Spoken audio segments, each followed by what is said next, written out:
Salut, c'est Sarah, ça dit quoi? Petit blind test en fin d'épisode, mais d'abord attends, j'allume mon ventilo. J'ai chaud. Je crois que je vais me trouver mal. Calmez-vous Thérèse, c'est une catastrophe.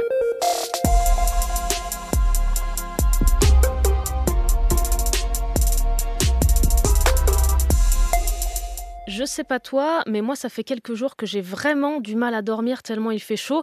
Bon, les températures ont commencé à baisser, il ne reste ce matin que les Alpes-Maritimes et la Corse en vigilance orange canicule. Mais la chaleur dégrade les conditions de vie des enfants, selon l'UNICEF. À l'échelle mondiale, 1 mineur sur 5 vit dans une région où il y a 2 fois plus de jours de chaleur qu'il y a 60 ans.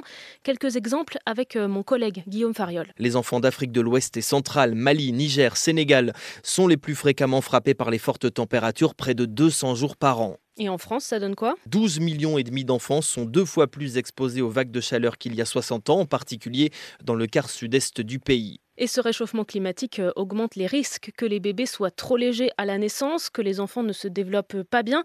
Et puis dans certains pays, la chaleur facilite la propagation des maladies infectieuses comme la dengue ou le paludisme.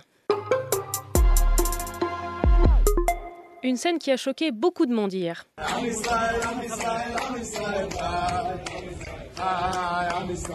Le ministre israélien de la Sécurité, connu pour ses positions d'extrême droite et ses provocations, est venu accompagné de 3000 fidèles juifs sur l'esplanade des mosquées à Jérusalem hier pour prier à l'occasion d'une fête juive.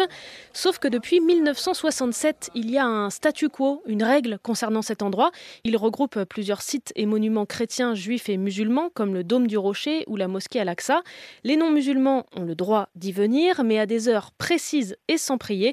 La France, les États-Unis et l'ONU ont dénoncé cette provocation alors que les négociations pour un cessez-le-feu entre Israël et le Hamas doivent reprendre demain. Faire des études coûte chaque année un peu plus cher et rien ne change en 2024 selon l'UNEF. Le syndicat étudiant a fait ses calculs et pour 2024-2025, il faudra payer en moyenne 482 € de plus par rapport à l'année dernière, environ 40 € par mois. La faute notamment à l'augmentation des frais d'inscription. Il faut trouver un moyen de gagner beaucoup d'argent très rapidement. Et attendez, mon père m'a raconté comment il était devenu riche. Un jour, dans la rue, il a trouvé une pomme, il l'a ramassée et il a vendu 1 franc. Et après, avec ces 1 franc, il a acheté 2 pommes qu'il a vendues 2 francs. Et après après son tonton est mort, il a hérité.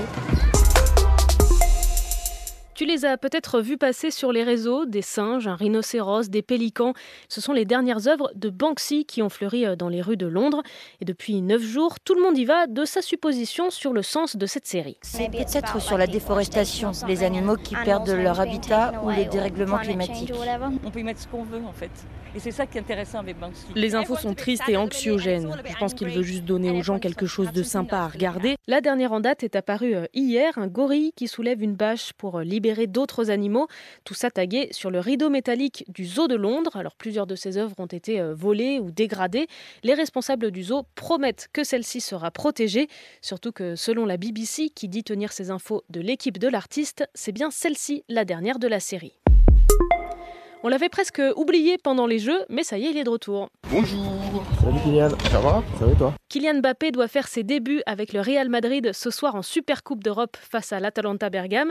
Le Français fait bien le déplacement en Pologne où a lieu le match, même s'il a repris l'entraînement il y a 1 semaine seulement. Bon allez, on se le fait ce blind test ?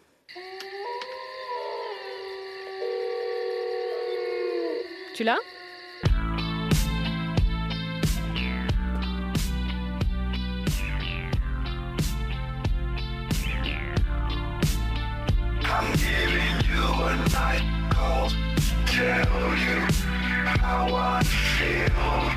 Tu l'as peut-être chasamé dimanche en regardant la cérémonie de clôture des JO. Night Call de Kavinsky est devenue la chanson la plus chasamée en une journée de l'histoire de l'appli.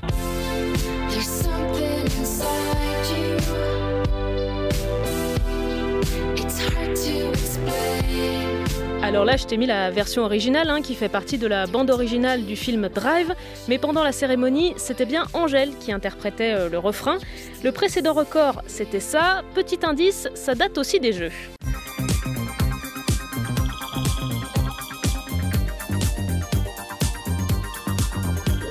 Supernature de Céron, titre joué pendant la cérémonie d'ouverture.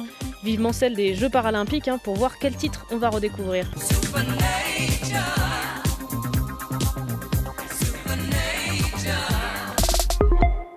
Et puis à te signaler aussi ce matin la sortie du nouveau livre de Gaël Faye, 8 ans après son premier roman, Petit pays, qui a été adapté au cinéma en BD. Dans Jacaranda, Gaël Faye raconte le génocide des Tutsis au Rwanda il y a 30 ans à la nouvelle génération, car 70% des Rwandais sont nés après 1994. Je vais soulever des montagnes avec mes petits bras, traverser des campagnes, des patelins, des trous à rats, m'échapper de ce bail. C'était Sarah de France Info. Allez, ciao. Allumer la flamme, recommencer le combat, affûter ma lame, me replonger en moi. Un fantôme se pavane dans son anonymat.